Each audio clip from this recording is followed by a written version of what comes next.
When I was 21, I wanted to be something in between Jim Morrison and Jack Kerouac. So I spent a lot of time drinking and smoking weed. So anyway, we're at the bar. It's probably like 10 o'clock or so. It's like a Tuesday night. Bunch of my friends, we're just drinking, and another friend walks in. He starts talking about his art school in Philadelphia. We're like, ah, that's great, right? And he's like, yeah, I'm dating this stripper. And we're all like, whoa. We're like, no way you're dating a stripper. And he's like, yeah, I'm meeting her tonight. You guys can come up with me. We're supposed to meet her right before the close of the strip club, and then we're going to hang out. And I'm thinking to myself, oh, I got to work tomorrow. I got maybe like a couple hours. And then I'm like, wait a minute. I'm going. There's no way I'm not going to this. So I say, okay, let's go. So we go. And it's a great night, a very Jim Morrison-like night.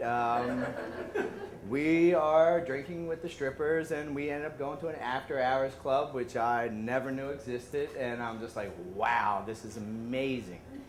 So we go home, and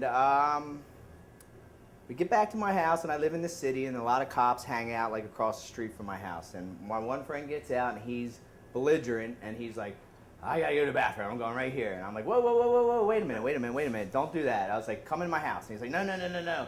I'm going right here. So at this point, I'm like, oh God. And I have weed on me. And I run in my house, and I don't know what to do, and I just go, throw it right in my dryer. So I throw the weed in the dryer, and I come back out. Sure enough, cop. And I'm like, oh, thank God I just threw my weed in the dryer. So the cop just is like, you knuckleheads got to get out of here, go, and everything. So at this point, I'm like, okay, I got 3 hours max of sleep. I'm fine for work. And I work like a block away. So I wake up bleary-eyed and, smelling like the 300 cigarettes that I just smoked. And I go to work, and I'm sitting there, and I work in a restaurant, and I'm chopping, and I'm, making everything and prepping.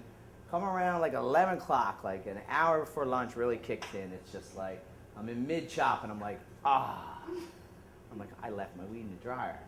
I'm like, oh my God. So I'm like, all right, my dad won't be home. It'll be all good. So I run home. I'm like booking home, wait for lunch. And I open the door, and there's Dad. And I'm like, hey, Dad. And I run right by him and right into the laundry room. And all of a sudden, of course, I see like nothing but folded clothes everywhere. And I'm just like, I'm like, oh my God.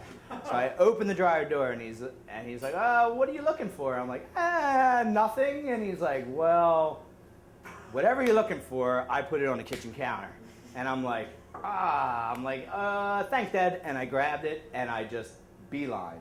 And I like went right back to work. I'm like, all right, I'm not going to go home for like 5 days. So I don't go home for 5 days, and hopefully everything's cooled down, and it's, he just pretty much busted my balls for like a month or two, but it was all right. But what I learned from that was, throw your weed in the washer. So, thank you.